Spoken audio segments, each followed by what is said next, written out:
Let's bring in the flyweight of the moment. It's Alex Perez. You talk about getting a phone call. He picked up, and he's going to be in a title spot Saturday. Main event on a pay-per-view, UFC 255, Deiveson Figueiredo. Alex, congratulations. Please take me through that process. You already were going to fight on this card. Now you're fighting for the title. Oh, man, it's amazing. You know, I got the call. I was sleeping. My manager called me. He knows I put my phone on Don't Disturb, so he called me twice. I looked at it, like, oh, man, it has to be important. And then, I got on the phone. He's like, yeah, Cody's out. And I'm like, okay.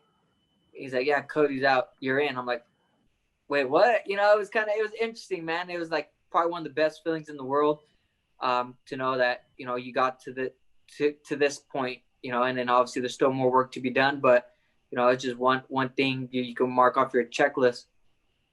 I mean, look, there were a bunch of names who are on good runs. This division's red hot right now. They went with you, the UFC, meaning you're 7-1 if you count the Dana White Contender Series appearance. Your UFC run's been nearly flawless right now. How itching are you to not just be another name in the flyweight division, but on Saturday raise that gold and turn your life around in one moment? Oh, man, this is everything I've worked for, It's not just the last year, it's been the last 10 years. So from when I started to now, even I can go be further than that from when I started wrestling. All those moments and all that stuff got me ready for this moment. And it continues to get me ready for the moments coming. Now, you didn't know you were going to be in the title fight until you got the opportunity. Were you already title ready? Were you already where you needed to be mentally? Yeah, I mean, biggest thing that I take away from all this is still a fight.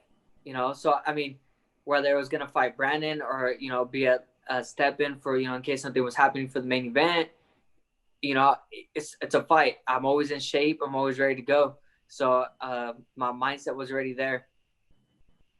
Were you guys, and I want you to kind of speak for yourself and the division in general, were you guys okay with Cody Garbrandt even getting this opportunity, considering, like I mentioned, there's 3 or 4 of you guys, Moreno, Royval, who are looking very good at the moment, Askarov. I mean, this is a good division, and yet a celebrity name got brought in out of nowhere to go for the title. Were you all right with that?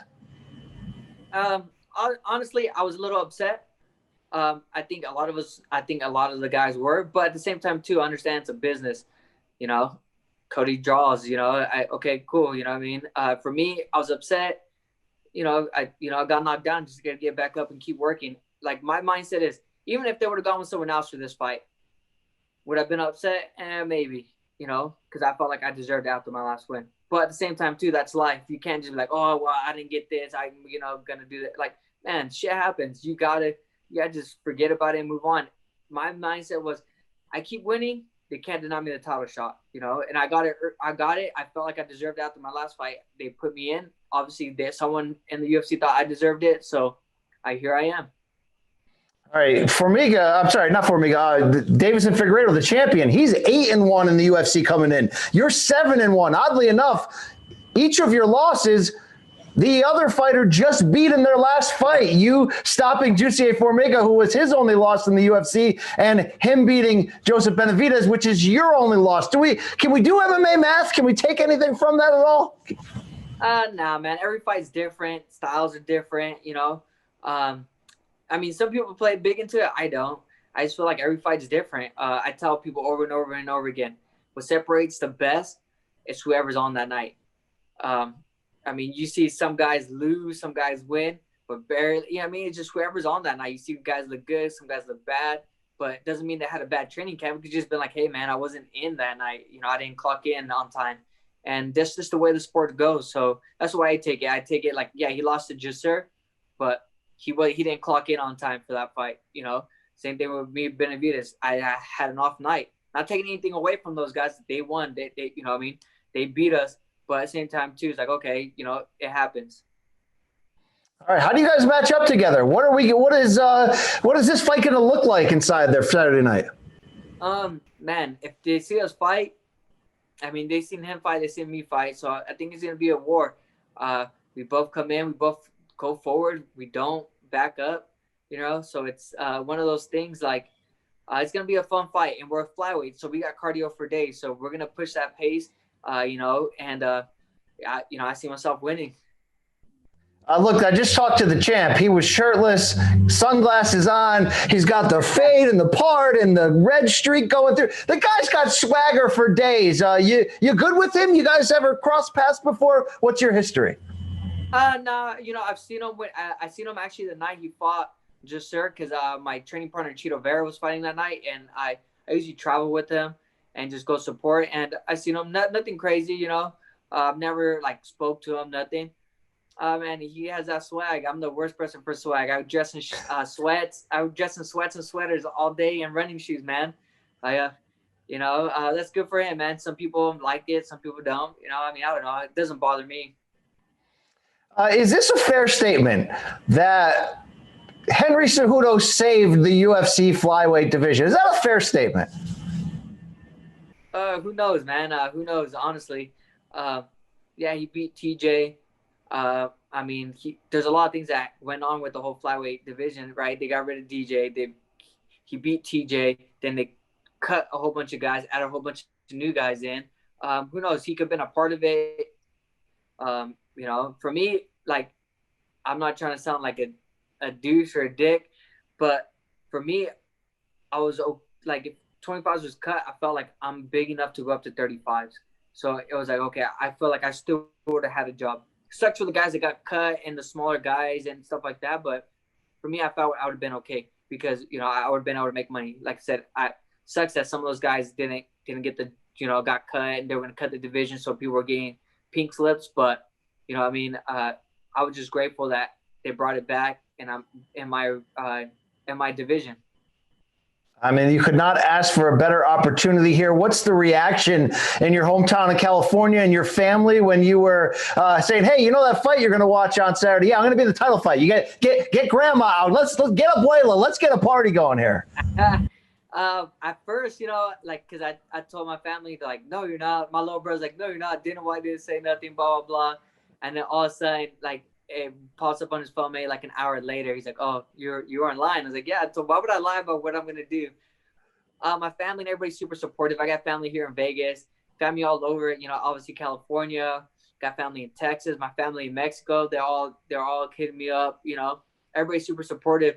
I'm glad to be representing Limor, the first person to make it from my hometown and the first person to fight for a title from my hometown.